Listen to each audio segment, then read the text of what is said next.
Dr. Jim Hastings, professor of Asian history at Wingate University, and today I'm talking about Jainism. Jainism is a religion that originated in India in about the 5th, 6th century BCE. It has a lot of commonalities with other Indian religions like Buddhism and Hinduism in that it primarily believes that the goal of life is to attain liberation from the kind of circle of births and deaths. Um, the three religions differ in how you achieve that and what exactly you achieve, but basically that's a kind of founding principle. Historically, it was founded by a prophet, we can call him, or a teacher by the name of Mahavira, who lived about the same time as Buddha in about the same region of Northeast India, maybe a few decades earlier. And that's the historical origin, although Jainas believe that he was the last in a series of 24 teachers called Tirthankaras, or ford crossers, who taught the Jain principles, and thus Jainism is seen as always having existed in a way. There are sacred texts called the Agamas, purported to be the sayings of Mahavira. Some sects of Jainism accept those, some don't. They're in a language that's related to Sanskrit called Prakrit. And so they're really only accessible to scholars and to monks and so on who study that language. In general, worship is either in the home or in temples. As in most Asian religions, there are no set times necessarily for worship. People go to the temple when they want. Worship is largely on an individual basis or a small group basis. Usually people don't have communal worship going on in those temples. Some of the Jain temples, particularly in India, are quite beautiful. Many of them marble with plenty of carving and so on and so on. When it comes to beliefs, that belief in reincarnation and karma is one of the fundamental beliefs. And Jains believe that all living things have a soul called a jina, or rather a jiva. And because all living things have a soul, one's purpose in life is to avoid accumulating negative karma.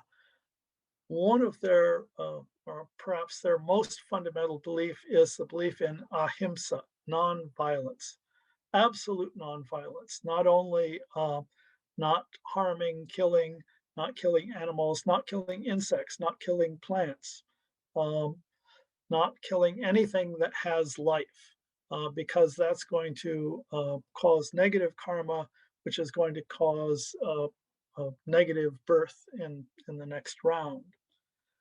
And so because of that strong belief in nonviolence, Jains are universally vegetarian. They only eat vegetables, grains, nuts, those kinds of things, fruits, which you're not killing the tree when you eat a fruit. And there are even certain kinds of vegetables that they'll reject because they believe that they might be harming life by consuming those. So very, very strict vegetarian diet.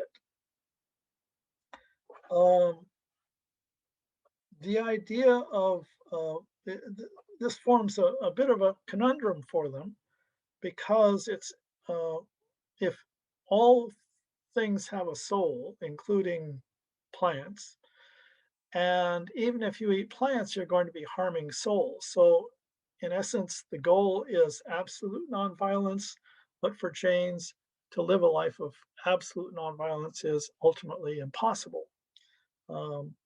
That's one of the things to consider. Um, they do have many holidays, holy days. There are a number of fast days. Fasting is very common among Jains. Um, they also celebrate a lot of Hindu holidays. Historically, the Jains have been a business community in India, a minority community forming less than 2% of the population of India. And so they have a lot of interactions historically with Hindus and therefore tend to celebrate Hindu holidays as well, Hindu holidays like Diwali and so on. Um, Here's the question of prayer in Jainism. Uh, Jains tend to pray frequently, uh, whether they're in temples or not.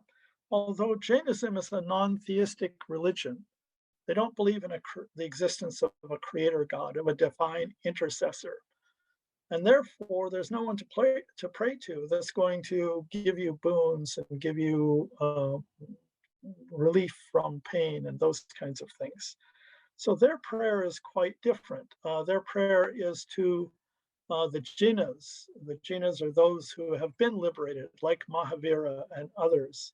Uh, they pray to the teachers who give them the Jain teachings. They pray to the monks and the nuns who are important paradigms or role models in the Jain tradition. But they're not praying for benefits. They're praying basically prayers of praise, of honor, of recognizing the model of how to live their lives. And so often the prayers will be devoted towards the Mahavira, images of Mahavira, or images of any of the other 23 Tirthankars. There are certain temples that only are Mahavira temples. Other temples are temples to other earlier Tirthankars. I've seen one temple that has all 24 Tirthankars there. And the way that they worship is by making offerings, as Hindus and Buddhists do, offerings of fruits and flowers and so on, but also somewhat uniquely by anointing the statues or the images of the Tirthankars, usually with water, and you'll see them cleaning those often on a daily or even more frequent basis. But also on some occasions, some special occasions, they'll anoint them with other substances that are considered to be sacred. Things like a rice powder, things like rose petals, things like turmeric, and other substances. There are sometimes as many as 20 different sacred substances that are used to anoint these statues, these images. There is one principal prayer that every Jain knows and often recites on a daily basis, maybe even multiple times a day. This is called the Namakar mantra. Mantra is a ritual recitation, a ritual prayer. And basically they bow in reverence to the arahants, to the siddhas, to the acharyas, the teachers, and to the sadhus, to the monks and nuns. So basically bowing to those who have been liberated, those who teach about liberation, those who represent the path to liberation. And that is the most standard prayer that you find among all Jain sects. Um, that's really about it for a very basic introduction. So if I can just briefly review, Jainism founded technically about 2,600 years ago. They share a lot of commonalities with Buddhism and with Hinduism that developed in the same region and the same period of time, and yet have subtle and sometimes marked differences in terms of philosophy and so on. They're non-theistic. They believe the universe has always existed and will always exist, that each of us has an individual soul that takes different forms and continues to take different forms until it finds a way out of that cycle of birth and death. So in that sense, has those commonalities with other religions. And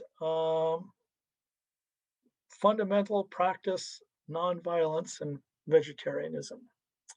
And that should be a pretty good beginning uh, for you to start to learn more about this very small in numbers, perhaps 6 million people in the world are Jains.